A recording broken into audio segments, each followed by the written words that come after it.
Слоеное тесто делим на квадратики и раскатываем.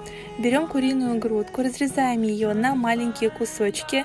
Также поступаем с шампиньонами, начинаем все обжаривать на масле. Вначале куриную грудку, далее шампиньоны, добавляем соль и все перемешиваем.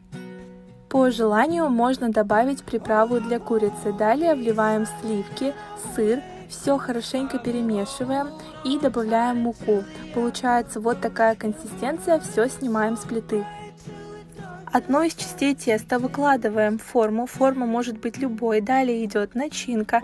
Сверху идет второй кусок теста. Все это сверху посыпаем сыром и отправляем запекаться в духовку.